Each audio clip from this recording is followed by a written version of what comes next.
Hey, what is up guys, Rick here, and welcome back to Let's Play F-Zero GX Emerald Cup time! So, today we are going back to the Feral Stingray, usual old trusty wagon, and I'm gonna give you a fair warning though, on this couple of tracks we're gonna have a bit of a harder time than others. These tracks are what I call very boost pad friendly, which means if you're using a D-boost class car like the Samurai Goro Feral Stingray, you will have a hard time because computers will be slightly faster than you.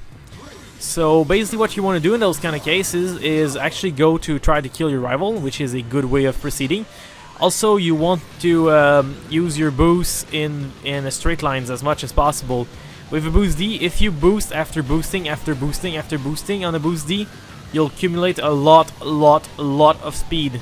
So unlike the boost A, we can like get a maximum speed to like one or two boosts. It's not the same thing on a boost D. On a boost D, you want to pump the boost 4 or 5 times on a straight line, because the more boosts you use, the higher the speed you're gonna reach. So yeah, you want to spam your boost. If you use a few boost pad to get ahead, like if you boost pad, then boost manually, like that, if you like connect those boost pad with a manual boost, you can get a lot of speed like that. Also, one fun fact for those who are interested in actually knowing more about the game. In that game, when you see me tuning my car, you notice that it's only says top speed acceleration. I actually went and do a little bit of research on that, and finally, funny enough, the more you are going to top speed, basically if you go for more top speed, you get better boost power, you get more grip, you get, that was bad for speed. You get more grip and you get less slide. Also, you lose more speed when you reach a dirt pad. If you do the opposite and go for acceleration instead, you lose less speed on the boost pad, you slide more, you get less grip, obviously more acceleration, less top speed, and you get a weaker boost as well.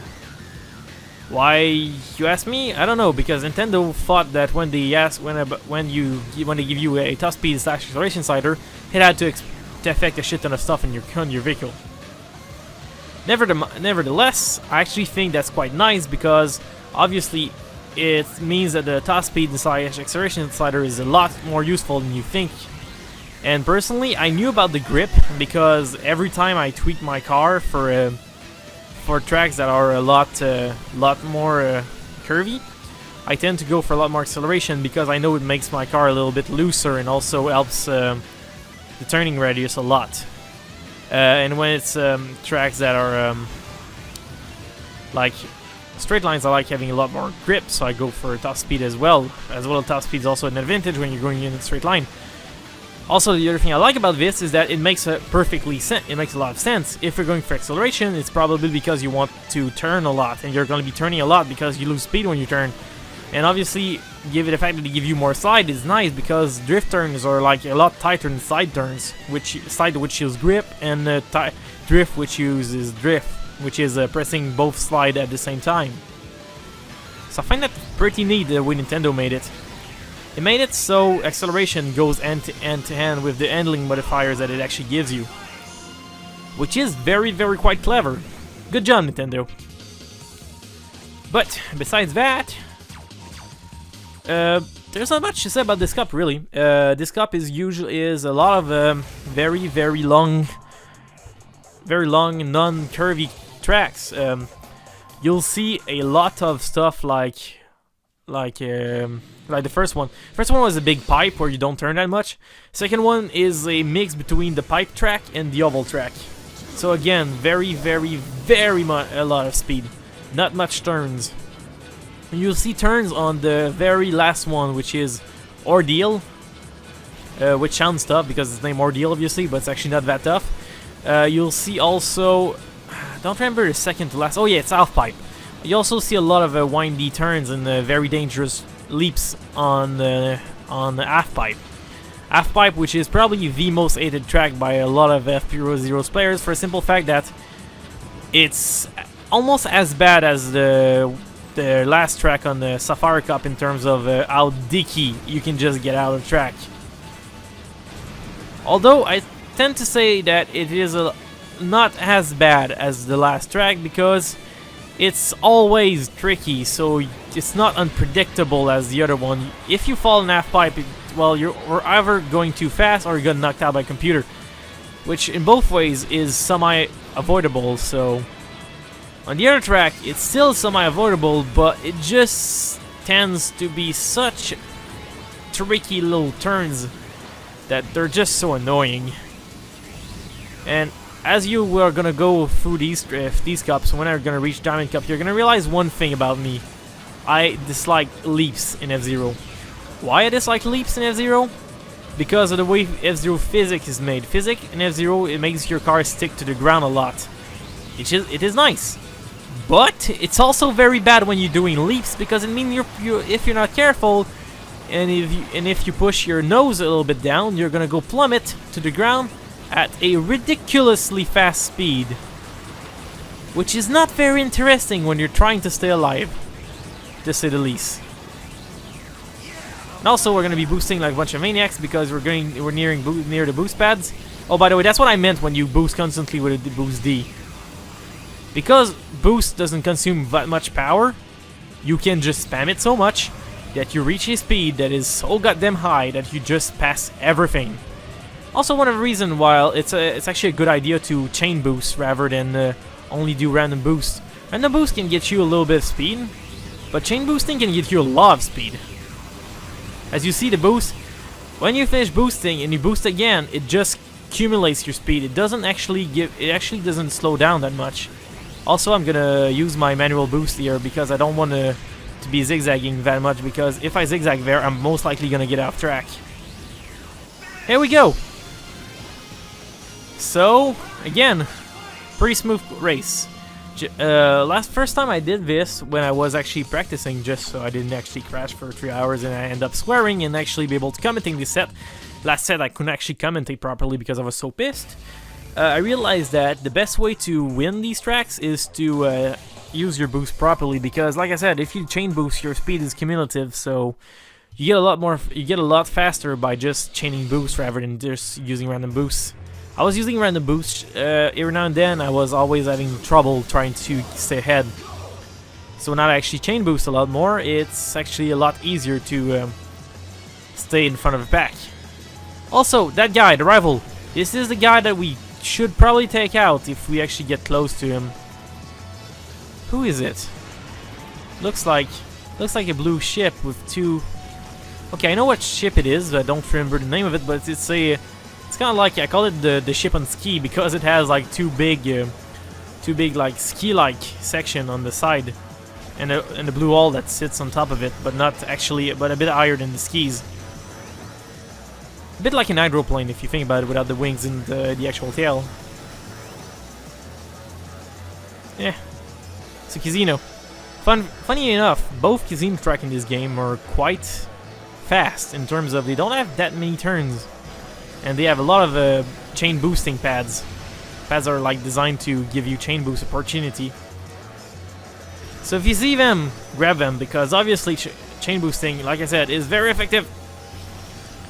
And only if you miss one of them, it's not that bad, as long as you get most of them. Personally, I say you should probably try to get as much of them without actually like getting to a point where you're slide a little bit too much. You see there actually the red mist on the side? That's because I was going so fast that I was losing grip. And losing grip can leave you to that. Let's try that again. It is very, very important that you be very, very careful when you use a lot of boost, because the more boost you use, the more likely that it is that you might actually end up sliding a little bit. It's just the way F-Zero made the game. The faster you're going, the more slidey. The more boost you use, the slidier you are. And also, if you bump anything, you're gonna slide. Also, one of the reasons why some races can turn into a real bumper car thing. I mean, if you bump a little something and you bump into another thing. Like, example, if your computer bumps you into a wall and you bounce back, you'll be sliding, and sometimes you'll be sliding towards the wall, so you'll keep bumping the same wall over again unless you take time to slow down or try to use your aero brakes. to slide away from the wall. Also why you'll see sometimes if I ram somebody and they like go bouncing and left, right, and then explode, it's also one of the result of what I call the bumper car effect, where by bumping something, it's gonna go bump into something else and bump into something else, and then as a chain reaction, just explode, because it's gonna lose all its hull points and energy. Talking about energy, if you look about it, when you ram something, you use your energy, and then you boost and you use. I always like to add that game theory that the energy in F-Zero is actually a shield, and you're using your shield power to boost. Would make sense if you think about it. When you actually get hit, it uses your shield, and when you use it, and when you don't have any more shield, well, you hit something and you just explode because you're going so fast, and your ship is obviously not made to withstand something like that. So it's just my theory. I don't know if it makes sense to you, but that's how I feel it is. I wonder if they actually has a canon answer to that in the manual or something. I did read the manual because I had nothing to do there, but I haven't like paid that much attention. I mostly read about the boost and like the F-Zero rules, the way when they actually explain in universe the rules of F-Zero. It's kind of cool. They actually make it so it's kind of like an official document from F-Zero like League. Though it's not that detailed. Oh, talking about that, I know I'm going on tangents after tangents after tangents, but it is a fun thing that I want to mention. Not really fun, but actually something I want to complain about, because I like renting. Game manuals. Back in the old days, you had a game, you read the manual, you pretty much knew everything you had to know about the game. At a few exceptions, there was a few exceptions to that rule, obviously, like there always is. But back in the old days, manuals were a lot thicker and they had a lot more stuff explained in them. Nowadays, manual are just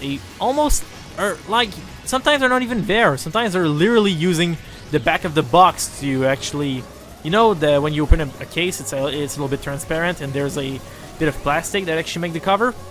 Like, if you take Call of Duty, the last Call of Duty, which is shit by the way, Ghost is shit, you see that the back of the cover is actually also the safety instruction, because they just like wanted to save trees. I applaud them for that, but I miss the old days of the good old like printed manual in colors, all the pictures, description, and all the fun, cool stuff that you may not know about the game that was actually planned there. Just like if you go for Borderlands 1, for example, if you on the original run of the game, like the original CD cases, you had a manual that if you opened up, you actually had all the characters in them and the description, which was very nice. Obviously, you had that in game, but you had it a little bit more in depth in the actual manual, which is very cool. I miss those days. Like, if you go for Japanese games in general, are the ones with the biggest manuals. I mean, there's a game called A Quarter Record of Argus War, which is an awesome RPG, a bit too sexist, but an awesome RPG. That has like one of the thickest manual ever, and it is so awesome because it has like everything you want in there. Persona 4 is also very good for that. If you're doing like Persona Fusion and you're wondering what the hell am I doing, it's because you haven't read the manual, because the game has some tutorials inside of it, but the manual actually has in-depth tutorials as well as a fusion table, which is basically the list of like if you put a hermit with a fool, it's gonna give you that. If you put that together with that, it's gonna give you that. And it's very, very, very useful if you're trying to get certain persona for, let's say, the Margaret social link, which requires you to get certain persona with certain skills.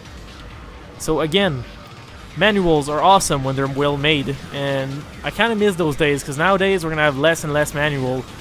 Nowadays, you usually have a manual in form of a PDF on the actual website of company, which is not a bad way of doing it, because obviously PDF are also very colorful and generally also very well made. Although there is just a thing about having it in paper, just like there is a thing about having the actual game in its case rather than having the game as a download form. Obviously, I'm not gonna complain because, for example, a game like Payday 2 on Xbox is extremely rare. Obviously, I could have bought it on PC, but because I had bought it on Xbox, I thought I could have bought it on Xbox. So, a game like that is extremely rare in form of CD, because it's obviously an indie company, so the fact that it had a download for it was actually very awesome, because I could actually get the game without having to hunt for it, which is very cool. So, again, I'm in two minds about virtual versus real things. I feel like there will never be a thing that is like digital download will never be as appealing as actually owning the game in a actual plastic form. So yeah, as much as digital is awesome, it still doesn't have that. Although I am for all the paper, plastic, and all that saving, because obviously what we're doing to the environment is kind of shit right now. I could complain a lot about that, but so by complaining, it's only if you. I mean, if you complain about doing anything, it doesn't really change anything. Now, does it? I'm gonna just recycle and try to use the bus as much as possible and do that on my little side to save the environment. Obviously, it's not much, but it's probably the most I can do as a student. But besides that, let's actually win this. I don't know if I'm gonna be certainly winning this because I don't have much boost and I just missed a very important boost pad. And this is lightning too. I don't want to be too cocky because it's lightning and lightning can decide to fuck you over very quickly.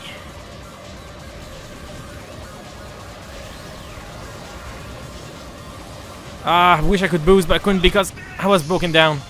And somebody just broken me into the win. Not the win, but into the finish line. Which is what I can actually expected. It's a good thing you can actually win being broken down, because it would be a pain in the ass if you couldn't. I mean, oh my god, I crashed like 1 meter away from the actual finish line. What am I going to do? Well, I guess you're just gonna cry. I should have give it a little bit more speed less on halfpipe. That's probably why I finished 7th. But since I have such a huge lead on these guys, I'm gonna play it safe and try to aim for top 10. If I aim for top 10, I should be okay, as long as Ordeal doesn't do that much of that doesn't dig me over. But the thing is, I went for a lot of acceleration for a 50-50, so I should have just enough handling to handle Ordeal like it's nothing. And I feel like I have a bit too much handling. I could have went for a little bit more speed again. I never learn.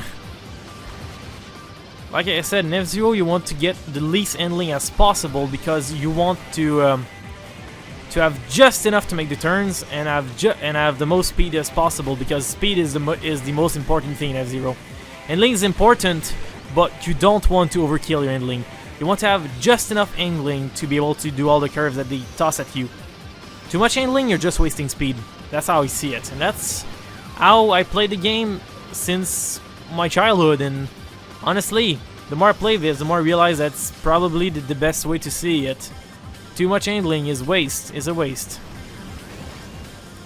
Although, in games like Forza, like race sim games, there's no such thing as too much handling. But in F-Zero, game that like every car can be good if it's tweaked properly, except a few exceptions like the Black Bull, which I still consider probably the worst freaking ship ever. There is actually a thing as too much handling. Obviously it's fine having too much handling because it makes your vehicle very easy to drive, which means if you're not that great at the game, it's allow you to stay competitive and try to win the race with a slower ship. But it makes it so much harder to actually get in front of the pack if you don't have enough speed. That's why I say that, like I said, there is actually a thing as too much handling because you want that speed. Also, there's a thing also as a boost that is not that great. I'll try to keep a little bit of energy because this is Ordeal, so an Ordeal like that little passageway can lead to your death extremely quickly if you're not careful. Which is very irritating when you're in the last lap. Although I have 2 extra lives, so I don't worry too much. If I do crash. By the way, when I meant that Ordeal can kill you very rapidly, that is exactly what I meant. I had about like 1/10 of my energy. Enough for a few collisions, but I just got rammed into a corner which basically killed me in one hit.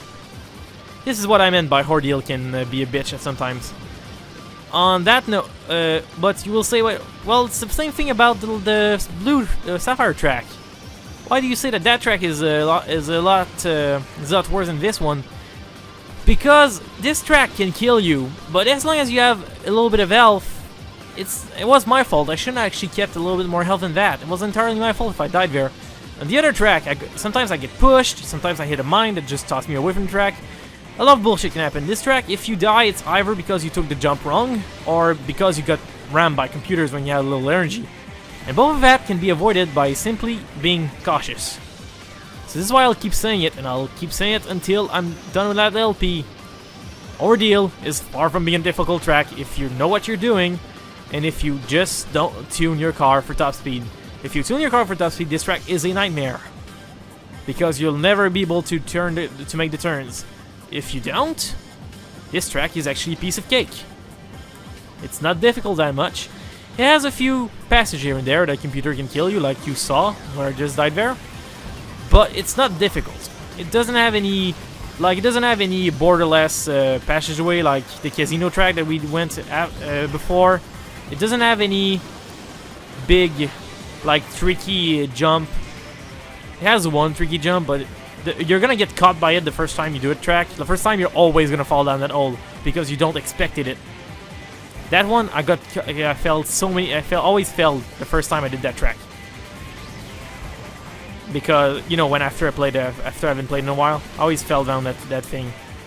Just because you don't see it coming that much. Although, if you know what's there, it's actually it's actually very easy to make it. You just have to use your little bit of brakes, brakes here and there, and also be careful of the way you're handling the jump, and you shall be alright. And hopefully they're not gonna kill me by ramming me again, which actually are trying to do right now. A good thing I have a sturdy hull, because I would be dead there. Okay, I took a lot of damage.